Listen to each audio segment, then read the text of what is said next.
এই জাহাজের হচ্ছে এটা হচ্ছে দুইটা গিয়ার বক্স, দুইটা ইঞ্জিন। এই পাশে আরেকটি ইঞ্জিন রাখা আছে, আর এইখানে হচ্ছে মেইন ইঞ্জিন। আসসালামু আলাইকুম, কেমন আছেন সবাই? যে যেখানে আছেন আশা করি আল্লাহর মতো ভালো আছেন, সুস্থ আছেন। তো আমরা চলে এসেছি আরও একটি বিশাল জাহাজের রিভিউ নিয়ে। আর আজকে যে জাহাজটিতে আছি এটা হচ্ছে 185 ফুটের একটি জাহাজ, 2 হেসের একটা জাহাজ, 1200 টন মাল ধারণ ক্ষমতা। তো আরও ডিটেলসে আমরা আপনাদেরকে জানাবো ইনশাল্লাহ। জাহাজের গির্জার আছে, আরও একজন আছে, আমরা তাদের সাথে কথা বলি আর এগুলো সম্বন্ধে আপনাদেরকে আরও ভালো করে আমরা জানানোর চেষ্টা করি। তো আমরা এই জাহাজের দুইজন ভাই আছে, একজন দুইজন, আপনারা তাদের সাথে পরিচয় হই, তারপরে আমরা জাহাজ সম্বন্ধে আরও অনেক কিছু জানতে পারবো আজকে ভিডিওতে ইনশাল্লাহ। তো ভাইজান, আপনার নামটা একটু বলেন। আমার নাম মোহাম্মদ রুহুল আমিন। মোহাম্মদ রুহুল আমিন। আপনি জাহাজের কোন পোস্টে আছেন? দ্বিতীয় শ্রেণীর ড্রাইভার। দ্বিতীয় শ্রেণীর ড্রাইভার। আর আপনি ভাই? আমার নাম মোহাম্মদ জাহিদ হোসেন। মোহাম্মদ জাহিদ হোসেন। আপনি কোন পোস্টে আছেন? আমি গিরিজার পোস্টে আছি। গিরিজার পোস্টে।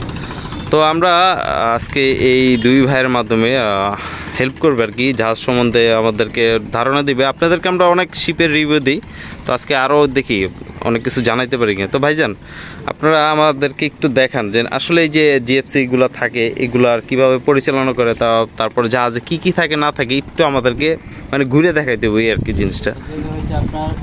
আপনার কলস। এটা কলস। কলস আপনার কিনারে কোনো সময় আপনার মডেলকে বাঁধ দেওয়া হলে ওই আলাদটা এটা আপনার পেঁচাইয়া তারপরে আপনার দিতে হয় এটার মধ্যে। জি। তারপরে এটা হলো আপনার নঙ্গরের চেইন। এটা নঙ্গরের চেইন মানে শিকল বলো নাকি? শিকল বলে বা যেই ভাষা বোঝে। এটা হচ্ছে ব্রেক শু। ও, এটা দিয়ে মানে ব্রেক ধরে। প্রথম আপনার এই লকারটা খুলতে হবে। এটা এই লকার খুলতে হবে প্রথমে। আচ্ছা, তারপরে ওটা আর কি তারপরে যে ক্লাস খোলা থাকবে, তারপরে আপনার ব্রেক শু ইউজ করলে আপনার পড়ে যাবে না। আচ্ছা, ও মানে এটার সাথে একটার সাথে একটি, না হলে তো এটা না থাকলে তো অটোমেটিক সব পড়ে যাওয়ার সম্ভাবনা থাকে। আচ্ছা, আর এটার কি জিএফসি মানে জিপসি ওর ভিতরে আপনার ইয়ে আছে, প্রিমিয়াম আছে, এটা আপনার সেট ঘোরানোর জন্য। আচ্ছা, মানে এটা ঘোরানোর জন্য ওইটা আর কি কাজ করে, ওটা থেকে ওই মেশিনের মাধ্যমে এটা আর কি আরও বেশি পাওয়ার উৎপাদন করে প্রিমিয়ামের মাধ্যমে। আচ্ছা, একটু ওইদিকে যাই, চলেন। এই মেশিনটাকে এটা কি মানে হ্যান্ডেল দিয়ে স্টার্ট দেওয়া হয় না সেলফ? এটা হচ্ছে আপনার হ্যান্ডেল দিয়ে স্টার্ট দেওয়া হয় এবং কি আপনার সেলফ সিস্টেম আছে এটার মধ্যে। আচ্ছা, ওই জিনিসটা ওই যে বলার মতো ওইটা হচ্ছে আপনার নঙ্গরের সিঙ্গেল। রাত্রে আপনার দিনের বেলা কোনো জায়গায় আপনার যদি নঙ্গরে থাকে তাহলে ওইটা টানানো হয়, তাহলে বুঝবে যে ওইটা হচ্ছে আপনার নঙ্গরে আছে। আচ্ছা, ঠিক আছে। আর এটা তো মাস্তুল, এটার মধ্যে ইন্ডিকেটার শিখে। তো ভাইজান, আমরা একটু পিছনের দিকে যাই, আর পিছনে দেখা গেছে আপনাদের মাস্টার ব্রিজ আছে, আর অনেক কিছু আছে, একটু আমাদেরকে দেখান। হয়তো আপনাদের কাছ থেকে আমরা আসলে অনেক কিছু জানতে পারি, আমিও অতটা ডিটেলসে জানি না, তো অল্প অল্প কিছু আর কি জানার চেষ্টা করি। তো আমরা এখন ভাইদের সাথে একটু মাস্টার ব্রিজে যাই, দেখি কি আছে। একটা শিপের আরও অনেক কিছু থাকে, যদি পারি ইঞ্জিন রুমটা দেখানোর চেষ্টা করবো ইনশাল্লাহ। তো আমরা এই জাহাজটির মাস্টার ব্রিজে চলে আসলাম, 185 ফুটের একটি জাহাজে, আর ইনারা তো আছেন না। তো ভাইজান, এগুলোর সম্বন্ধে একটু পরিচিতিটা করাই দেন, জানা আছে, তারপর আপনার একটু বলেন আসলে এটা সম্বন্ধে। আপনার হুইল, এটা দিয়ে আপনার জাহাজ ডাইনামামে নেওয়া হয়। এটা তো মানে হাইড্রোলিক না? না, এটা হচ্ছে বাংলা বাংলা বলে আর কি এটাকে। হ্যাঁ, আচ্ছা।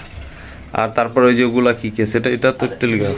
আপনার টেলিগ্রাফ, এটা দিয়ে ওই যে ইঞ্জিনের আপনার ইঞ্জিনে সংকেত দেয়, এখান থেকে যেভাবে আপনার টেলিগ্রাফ মারা হবে ওইভাবে ইঞ্জিন চালানো হবে। নিচে আর একটা সিগন্যাল দেয়, সিঙ্গেল আছে আর একটা টেলিগ্রাফ আছে, দুইটা ওই যে। আচ্ছা, আর ওই যে সুইচটার কাছটা কি, ওই যে সুইচ, এটা বাংলা সুইচ, এটা হলো আপনার সামনে সাবলাইটের সুইচ, বড়টা, বড়টা এটার সুইচ এটা। জি, আর এটা আপনার হরেন, এটা হরেন। আর হলো এটা হলো আপনার বিএসএফ। ও, এটা দিয়ে কি চলাকালীন সময় এক জাহাজ দেখুন আরেক জাহাজ আপনার কথা বলার জন্য কন্টাক্ট করে আর কি, লঞ্চ বা জাহাজ যেগুলো থাকে। আচ্ছা, যদি আপনার সামনে ওই যে বাল্কহেড গুলা থাকে ওগুলাকে কি করেন আপনারা? ওদেরকে আমরা হরেনের মাধ্যমে ওখানে সংকেত দিই, মানে সিগন্যাল সাইডে চাপতে বলেন।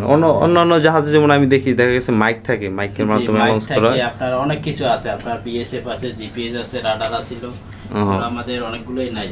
সার্ভিস দিতে সার্ভিসে পড়েছে জাহাজ ডগে আছে তো এইজন্য আর কি। আচ্ছা আচ্ছা, আপনারা এটা কোনো আপডেট করবেন না, মানে এটাকে হাইড্রোলিক সিস্টেম করবেন না এইভাবে কাজ করানোর কথা? জি, এখন তো জাহাজ ডগে রয়েছে আপনার কাজ করানোর জন্য। আচ্ছা, এই জিনিসটি কি বুঝেছি, এটা এটা এটা হলো আপনার এটার মেশিন, আপনার এটার মেশিন এটা। আচ্ছা, আর এইদিকে তো সুইচ টুইচ এগুলো আছে, লাইটের সুইচ, এগুলো আছে আপনার নেভিগেশন, আপনার উপরে মাস্তুলের বাতিবুতি সব। এটা এটা কোনো দিক নির্দেশনা আপনার হলো গিয়ে জাহাজটা পাইল কোন দিকে ডাইনে বাইরে পাইল থাকে কিনা এটা মানে ওই যে কাইত হয়ে থাকে ডের সময়। এটা তো লাইফ জ্যাকেট, এটা তো ওই যে কি চারেন বলে এগুলো দুইটা মাস্টার বেজ আর কি, জাহাজ চলাকালীন থাকে কিন্তু আপনার ডিউটি করার জন্য মাস্টার এসে। ঠিক আছে, আচ্ছা ভাই ধন্যবাদ। দেখি আরও কিছু দেখাইতে পারি কিনা জাহাজে। আমি আপনাদেরকে ঠিক এই জাহাজটির রিভিউ দিলাম, একেবারে পুরো সুন্দর, বিশাল বড় 185 ফুটের একটি জাহাজ, খুবই সুন্দর। আর দুই ভাই আমাকে হেল্প করছে, তারা অনেক ভালো, আরও লোক ছিল।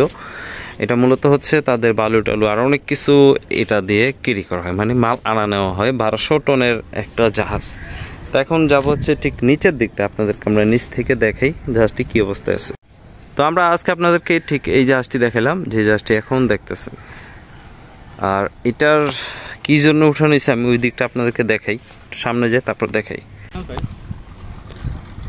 তো এই হচ্ছে গিয়ার বক্স, এগুলো সব মানে ভিতর থেকে বের করা হয়েছে, ইঞ্জিন ডাউন দেওয়া হয়েছে, মানে ইঞ্জিনে কাজ টাজ করা হইব এই জাহাজটির। আরও অনেক কিছু কাজ বাকি আছে, আমার মনে হয় রং করা হইব, তারপর আরও নানান কিছু কাজ বাকি আছে। এখানেও ইঞ্জিনের আসবাবপত্র রাখা আছে, ভিতরে সরঞ্জাম। তো পুরো জাহাজটির ভিতরে কী আছে না আছে আমি দেখানোর চেষ্টা করলাম আপনাদেরকে। আজকে আপনাদেরকে আমি 185 ফুটের একটি জাহাজ দেখালাম, কি আছে না আছে, আর ডিটেলসে আরও কিছু জানানোর চেষ্টা করলাম। তো আশা করি এই ভিডিওটা আমার ভালো লাগবে। যদি ভালো লাগে চ্যানেলটা ঘুরে আসতে পারেন, সাবস্ক্রাইব করতে পারেন, লাইক কমেন্ট শেয়ারও দিতে পারেন। যারা মুসলমান আছেন সকলে ইনশাআল্লাহ 5 ওয়াক্ত নামাজ পড়েন। যারা সুস্থ আছে দোয়া করবেন আল্লাহ যেন সকলকে ভালো রাখে, সুস্থ রাখে। আল্লাহ হাফেজ।